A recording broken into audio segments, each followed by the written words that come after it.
June was just like not the best month for reading. I had all these epic plans and all these books I was gonna read, and we just didn't make it through all of them. But it's okay, because the books I did get through were really good for the most part. Hey guys, I'm Jessie, and today I am doing my June reading wrap up.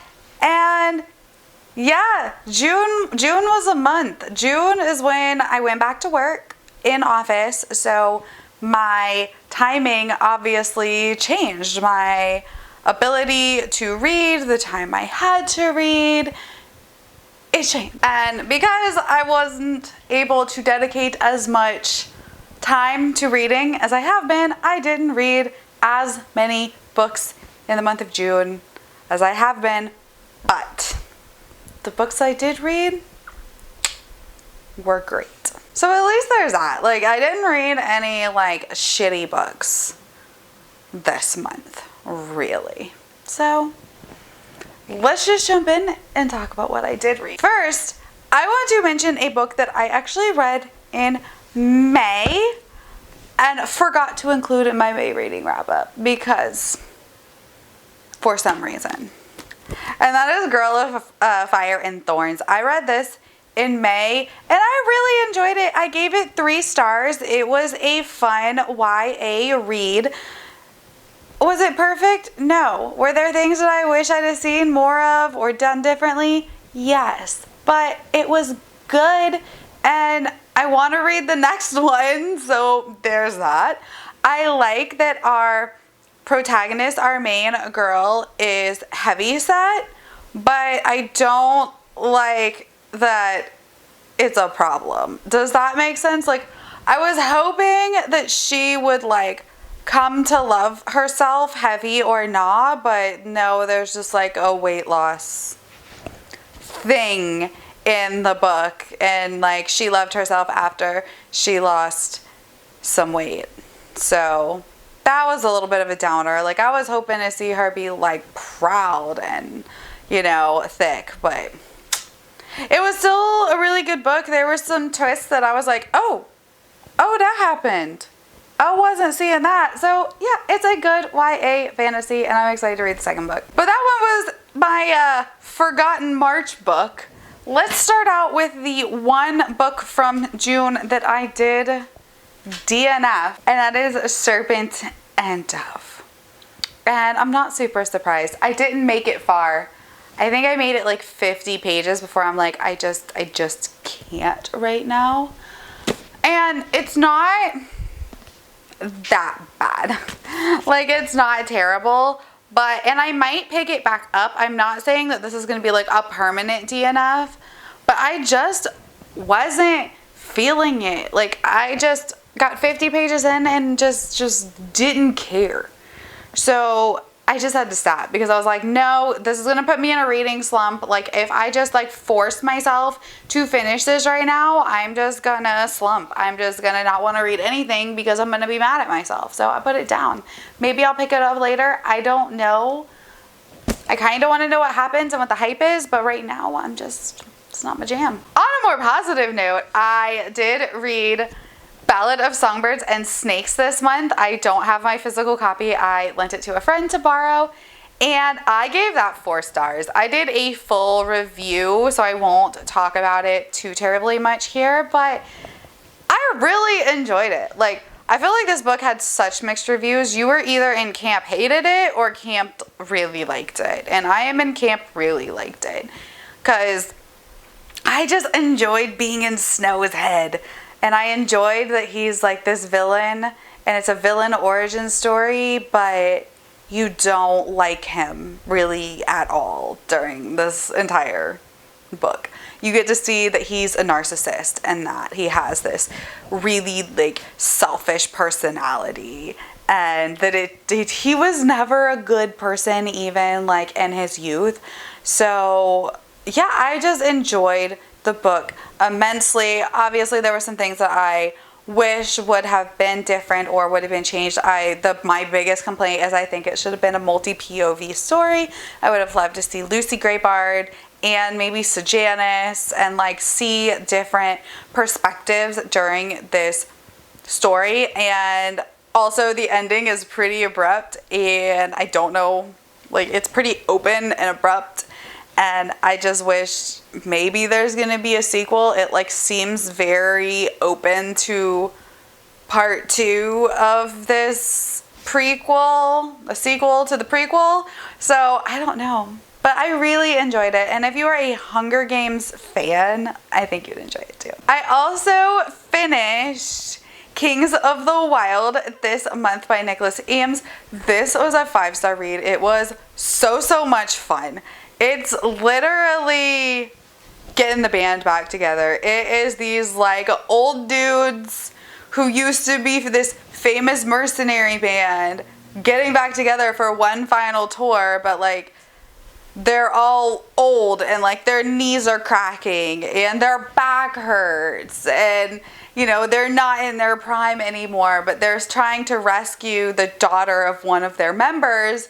And it is just a wild ride. And I've said it before, it's a fantasy version of Spinal Tap. Like, that is the best way to describe it. It is hysterical. Like, all these tabs, most of them are like things that make me laugh. And it's so funny. There's a lot of like classic rock references, which I adore. There's definitely some like Dungeons and Dragons references, which is hysterical if that's like your jam. If you're in that world, you will see it, you will get them. That's not really my thing, but I know enough. And it's just such a good book. And I read this with Jessie May's book club, her Shelf Space book club, and it's co-hosted. This one was co-hosted by Brittany from Books with Brittany, and I'm really excited to continue on with more of her book club. She's going to be doing live shows for every book every month, and it was just a lot of fun. It was fun to read it with other people. Like, I don't know. Do you like doing that? Because I really do. I like being able to like read a little bit and then like talk to people that are in like the same area of the book as you, so you can like be like, oh, I think this, or what do you think about that? And it's just a fun way to like get to know people and read with a community. And yes, pick up Kings of the Wild if you haven't already, because it's great. The next book that I finished was Sort of Cajun by M.L. Wang. This is a self-published Asian military fantasy, and it might have been the best book I've read so far this year. Like, I cannot get over how much I loved this story. It is a strong, badass mother who you just relate to so much. Like, as a mom myself, I related to the main character so intensely that it was scary. And I never like relate to characters like that. I'm always like, oh, like they're relatable and like you can see yourself in them. But no, Misaki, like I could definitely see myself in her. And like, isn't that kind of what we're all looking for when we're reading? Is like we're looking for ourselves in a different form. And it's so good. It's oddly set. So it's like modern times, but this community that this family lives in that you're following is very much set in their old ways. Like, so there's airships, but there's also swords. And there's magic, but there's also cell phones. It's just such a really, really cool story. It's got elemental magic, it's got blood magic, it's got a whole lot of family dynamics, a lot of breaking down the patriarchy. It's got just some of the best motherhood representations that I have seen in a book. Like, I can't stress that enough. And it's heartbreaking. It made me cry, but I also just enjoyed it so, so much. If you pick this book up though, be warned, there are trigger warnings in this for sexual assault, and there is trigger warnings in this for death, violence. There's also death of a child specifically, so keep that in mind if this is something that you decide to pick up, because I know that those can be pretty triggering things to read about in a book. The next book that I read this month is Starsight by Brandon Sanderson. Again, I gave this 5 stars. It's Sanderson, what can I say? I actually went into this a little trepidatious because it had some mixed reviews, and it was super, super different from the first book, but in a good way.